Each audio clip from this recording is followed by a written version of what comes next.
Hey everyone, Kay here. Today we've got a special interview episode. So as you guys know, I did a bootcamp called Makers Academy.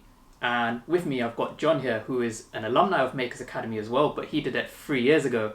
So let's just find out a little bit about what John does nowadays. So John, what's your role nowadays? What are you doing? Do you want to talk a little bit about that?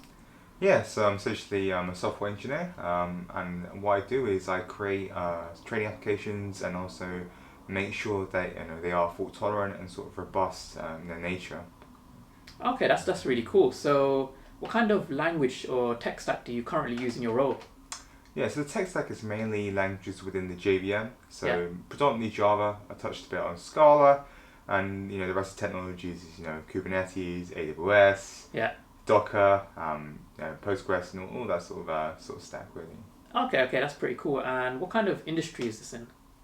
So I work for an investment bank, so it is Investment fintech. banking. It is fintech. Okay, so that's pretty cool.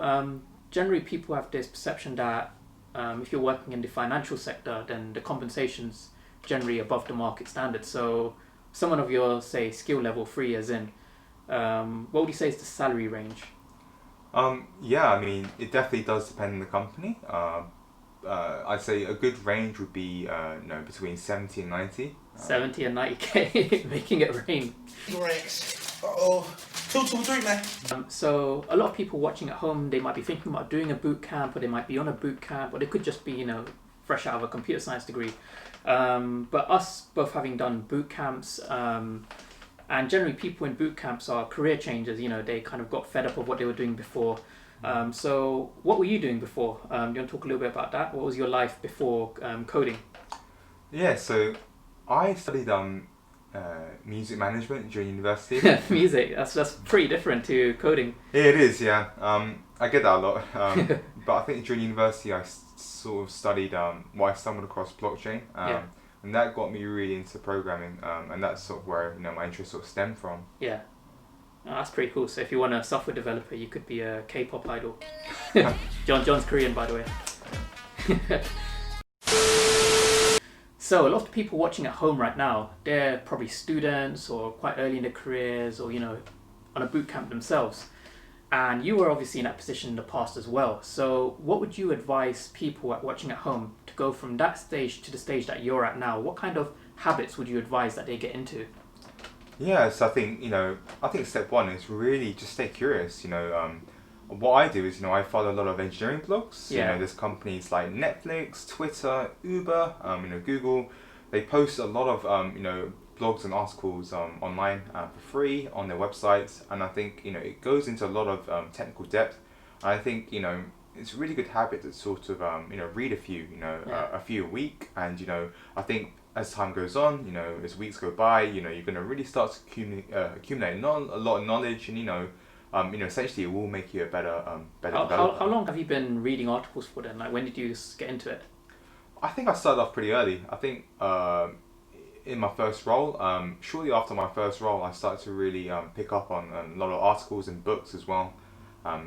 Two good books I like is Clean Code by Uncle Bob, and The Pragmatic Programmer. Oh, Pragmatic Pro. Yeah, I've heard of that one. Yeah, that's quite a popular one. And if you're a Java dev like me, Effective Java by Joshua Block, that's always going to be a solid choice. Okay, I'll add links to these books below as well. So a lot of people who are learning to code, looking for their first job, or still studying maybe, I've noticed that a lot of them, they'll do HackerRank, Code Wars, just do like every exercise on there. Kind of just learning loads of different languages, syntax. They'll learn like 10 languages and say they're an amazing programmer. Would you say that's the right approach to take when you're quite early in your career, or like looking for a job? What would you say? There's something better that they could be doing, or supplement with that? What would your advice be? Yeah, I think that sort of HackerRank leak code, I think that's great for interviews, but I don't think necessarily it's the sort of best approach towards becoming a better developer. I think what does make you a better developer is really, learning how to build applications, from scratch, really. Yeah. And it doesn't have to be complex or big. Start off small. So if you want to learn more about Java and Spring, Yeah. Create a basic web app. It could be a CRUD application, but I think when you start off small, you can start adding things in. Read up about how people are doing things. If a lot of companies using Spring Boot for for the applications, read out about certain architectures, design patterns. How are people doing things? And when you make an application, you could say to the interviewer, I built this application. I read up about this, event-driven architecture. This is how I applied it to my application, and so forth. So the next question is, a lot of people watching right now, and we've kind of all gone through this, is you sit there, you code for maybe a month, 2 months, a year, and you feel like you don't really know anything. You feel like you're a terrible programmer. Or some of them have, this delusion where they think they're amazing programmers, but they're not really. So for you, when did it click? Like, when did you feel like, oh, okay, I feel like, I know what I'm doing now. I feel like, I can say objectively I'm pretty good at my job. When did that moment click for you? I think the main sort of click moment was really in my previous role. So my previous role, I was creating an API, REST API for clients in the financial sector. So it's basically traders, and essentially I built the application from scratch, from the get-go, from an empty sort of project, and then really built it incrementally as we go along, and then ended up, setting up the infrastructure in AWS as well. So I was involved with the whole life cycle of the project. And I think, when you go through a whole life cycle of a project, there are a lot of uncertainties that you don't know about, but you're going to get exposed to them and you're going to have to solve them. And I think when you really do struggle in those sort of scenarios, it really makes you a better developer, because you're learning to sort of solve every sort of problem along the way. Yeah. Wow. Okay, so you did all of that by yourself, pretty much, then, or were you in a big team, or? I was working along with the head of engineering in London. He was mainly sort of reviewing the pull requests as we go along. But so he basically just made you do everything. Yeah. But that's good though, because in a way you must have really been forced to learn, because you're doing all aspects of the project. Yeah, there were many times where I felt like I couldn't do it, but I think what you need to do is just keep going. Yeah. You might think it's hard the first hour or two, but give it a few days and weeks. You're gonna really start to understand things every day as you code, and by the end of the year, you're gonna be an expert. So yeah. So this next question is based around recruitment, or for those of you who are applying for jobs right now. So a lot of companies, they'll go around, they'll have recruiters or HR, and they'll have like a years of experience requirement. So I've seen junior positions where it's got 3 years of experience, and obviously, if you've been working for 3 years, you're definitely not junior. You've been working for 3 years, you're way beyond that junior level. So what do you think is the way forward in terms of filtering out candidates? What do you think of using years of experience as a bar for entry? Yeah, I think at the end of the day, that is just a HR requirement, right? I think it doesn't really mean anything. I think worst comes to worst, you really have nothing to lose by applying for these sort of jobs. And I think once you get into that interview process, really sell your technical skills. Emphasize on the knowledge and also what you can bring to the table, and what they can learn from you. Because at the end of the day, they know things that you don't know, but you also know things that they don't know. So I think it's sort of a two-way sort of stream. Okay, that's really encouraging to hear, because a lot of times people will see these requirements. Your position is senior, and when I get advertised senior positions, it's always like 5 to 7 years plus experience. And obviously, if you didn't go for it, you wouldn't be in this position right now. In that 70 to 90k bracket.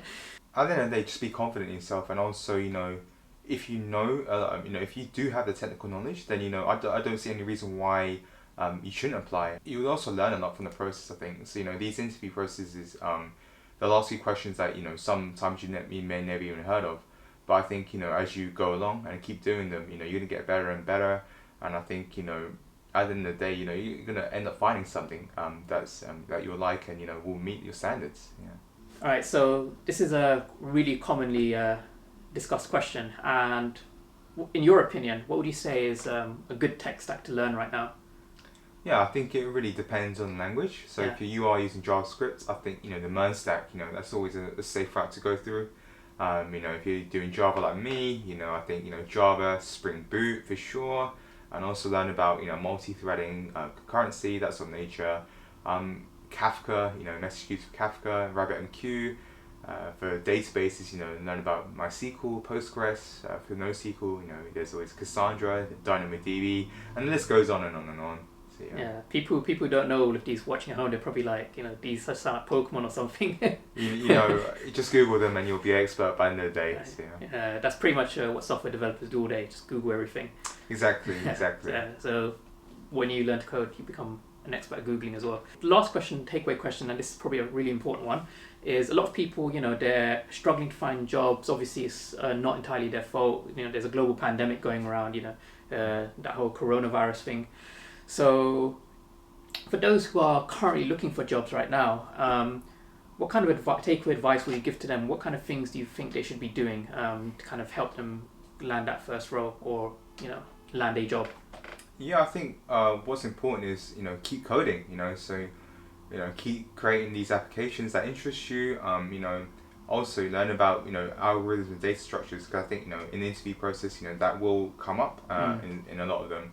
So I think, it doesn't hurt to go and hack around or leak code and practice a few, read up about data structures, and also learn about testing and, learn about unit tests and why they're needed,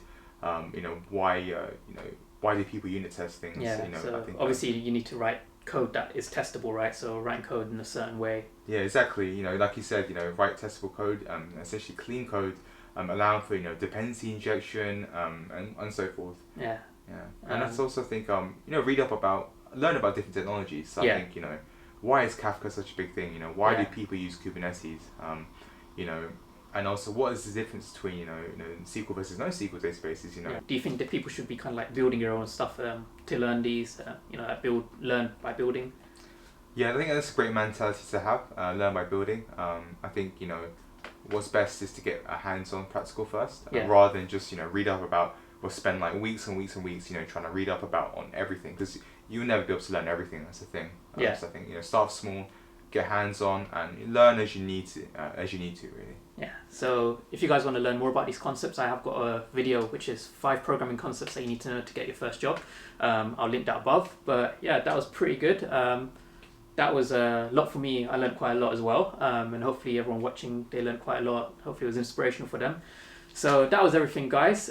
Thanks so much for watching, and like always, please do like and subscribe. And this was my friend John, who is a senior Java dev at an investment bank. I do want to do more of these, so do subscribe, and if you want to keep updated with my future content. I'll see you guys in the next video. See ya.